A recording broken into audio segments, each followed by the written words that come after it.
कमर साहब ये जरा बताइएगा, ये आप रेगुलर पोस्ट से आए हैं, जारी बात है जिस तरह होता है टिकट लगाते हैं, डाकखाने की मोहर लगी होती है।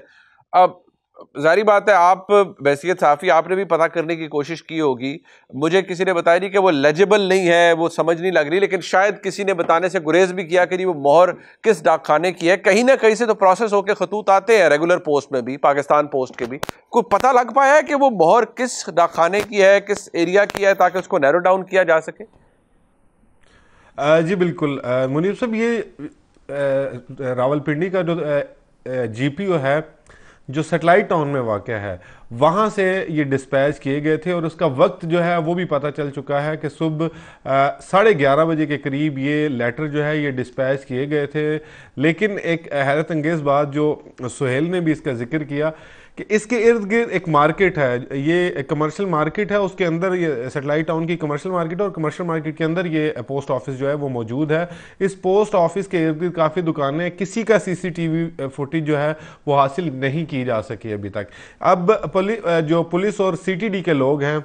एक कोऑर्डिनेशन कमेटी भी बनाई गई है जिसमें इस्लामाबाद पुलिस की 2 टीमें शामिल हैं, जबकि लाहौर में भी, क्योंकि ये लेटर्स मौसूल हुए हैं, तो लाहौर से भी ये टीम यहाँ पर आई है कि इस चीज़ को इन्वेस्टिगेट किया जा सकती है। और कहा यह जा रहा है कि जो लाहौर जजेस को ख़त लिखे गए हैं वो भी रावलपिंडी के इसी पोस्ट ऑफिस से डिस्पैच किए गए हैं। तो अब वो जो कोऑर्डिनेशन कमेटी बनाई गई है मुनीब साहब, उन्होंने इब्तदाई तौर पर यही कहा है कि वो जो सीसीटीवी फुटेज हासिल करना इसलिए ज़रूरी है कि जिस टाइम पर 11:30 बजे ये खत डिस्पैच हुए हैं उस वक्त कौन शख्स यहाँ पे आया था। अगर वो ना हुआ तो जियो फेंसिंग की तरफ जाना होगा, क्योंकि अभी तक कोई फुटेज उनको नहीं,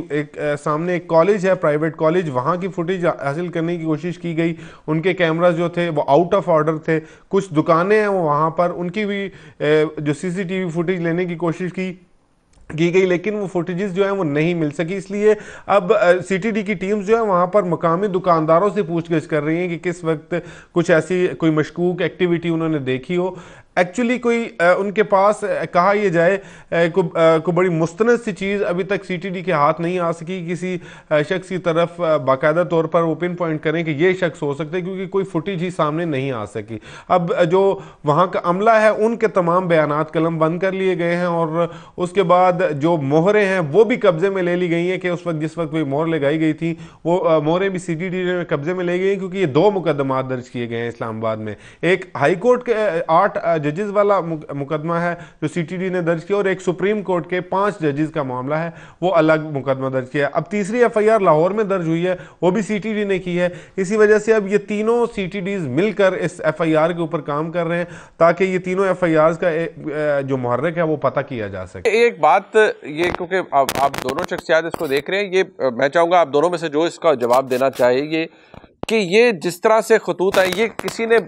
ऐसा है कि जी वो एक लेटर बॉक्स है जो जीपीओ के बाद आमतौर पर लगे होते हैं, उसमें आके बल्क में डाल दिए हैं टिकट लगे हुए थे, या डाकखाने के अंदर भी कोई सीसीटीवी फुटेज है और वो हासिल करने की कोशिश की गई है, वो भी अवेलेबल नहीं है, किसी को ये सीसीटीवी फुटेज पकड़े या ये जो खत पकड़े देखा नहीं जा सकता। ये लेटर बॉक्स में डालने की फुटेज ढूंढने की कोशिश की जा रही है या डाकखाने के अंदर भी कोई फुटेज है वो तलाश करने की कोशिश की जा रही है? मुनीब साहब, ये जो फुटेज है ये डाकखाने के अंदर की, क्योंकि ये लेटर बॉक्स के अंदर नहीं डाले गए, ये रजिस्ट्री की जाती है कि आप जब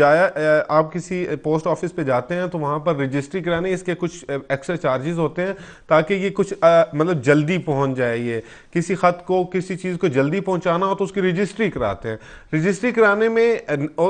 जिसने रजिस्ट्री की पोस्ट ऑफिस के बंदे ने, ना तो उसने उसमें उस बंदे का आईडी कार्ड का नंबर लिखा है, ना ही उसमें उसका वापसी का पता लिखा है। सिर्फ नाम लिखा और नाम लिखने के बाद वो डिस्पैच कर दिया और रजिस्ट्री कर दी गई। तो फुटेज जो मांगी जा रही है वो एक तो बाहर की तो कोशिश की जा रही है कि 11:30 के कुछ टाइम आगे और कुछ टाइम पीछे कोई मशकूक शख्स जो है उसको देखा जा सके, लेकिन अंदर की फुटेज जो है वो पोस्ट ऑफिस के अब तो इतने डेवलप है नहीं, वो भी अवेलेबल नहीं है अंदर वाली फुटेज भी।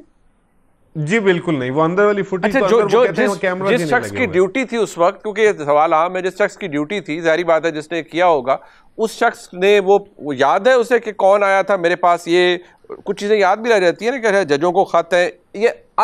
थोड़ा नॉर्मल नहीं होता कि जजेस के नाम खत है और वो कोई भेज रहा है और थोड़ा वो हैवी भी लग रहा है। तो टेक जो किसी ने किए होंगे या वो भी अभी तक नहीं पता लगा कि कौन शख्स था जिसने रसीदें काटी, रजिस्टर्ड पोस्ट किया? जी बिल्कुल मुनीब साहब, जो सेटेलाइट टाउन वाली पोस्ट ऑफिस है वहाँ से जिस शख्स ने किया इन्होंने उसका इंटरव्यू भी किया है, बाकायदा उसको कुछ अरसा हिरासत में भी रखा है और उससे बातचीत की जा रही है। उसका यही कहना है, मैं आपसे इख्तलाफ करूंगा कि आप कह रहे हैं कि ये बहुत रूटीन है सुप्रीम कोर्ट अदालतों की, क्योंकि लोगों को एक्सेस नहीं होती।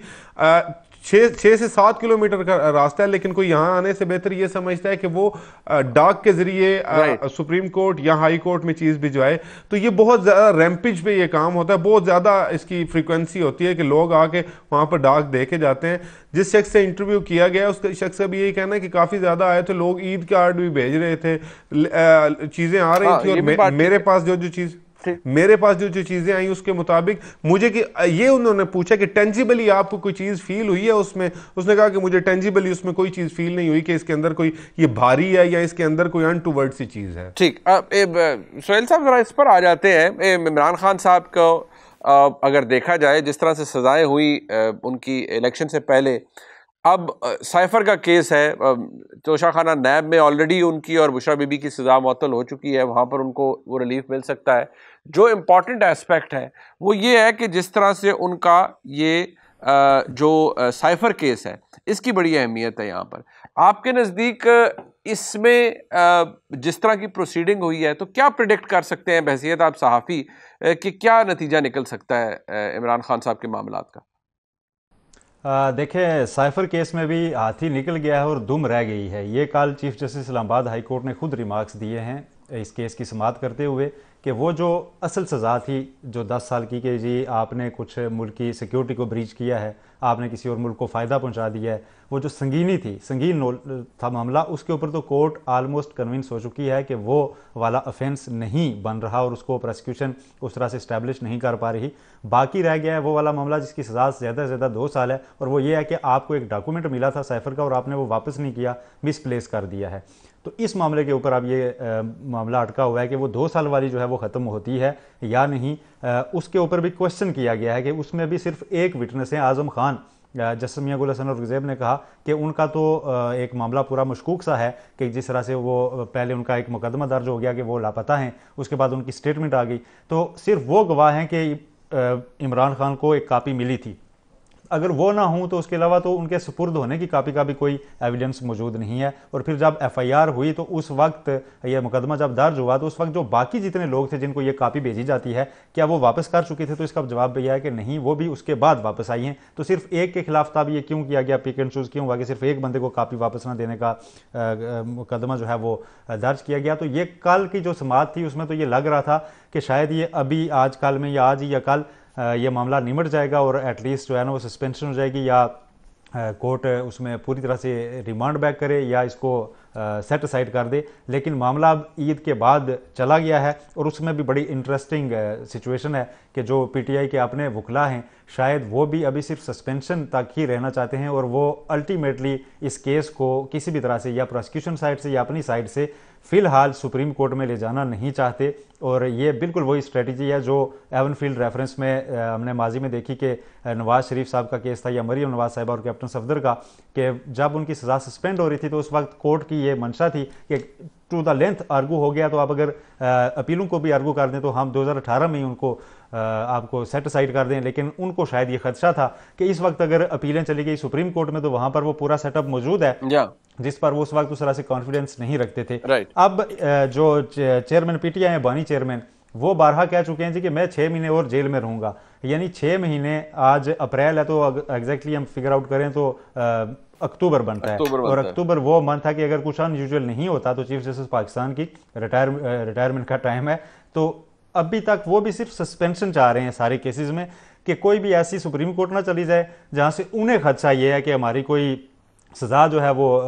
पक्की ना हो जाएगी, सुप्रीम कोर्ट ने भी इसको मार्क कर दिया जी कि नहीं ये तो सजा बनती है। तो इस तरह से एक स्ट्रेटजी मुझे जो वाज़े तौर पर ऑब्जर्व किया मैंने कि एक चाक आउट उन्होंने की हुई है कि फिलहाल ये मामला सुप्रीम कोर्ट नहीं जाना चाहिए लेकिन उनको बाहर भी आ जाना चाहिए। और मीनवाइल जो अब जेल में मुलाकातें शुरू हो चुकी हैं पॉलिटिकल लोगों की, पहले वकला मिल रहे थे, उसको इस तरह से भी देखा जा रहा है कि उनको शायद थोड़ी सी पॉलिटिकल स्पेस भी वापस मिल रही है। बहुत शुक्रिया, बहुत शुक्रिया सोहेल रशीद साहब आपका और कमरुन मुनव्वर साहब आपका।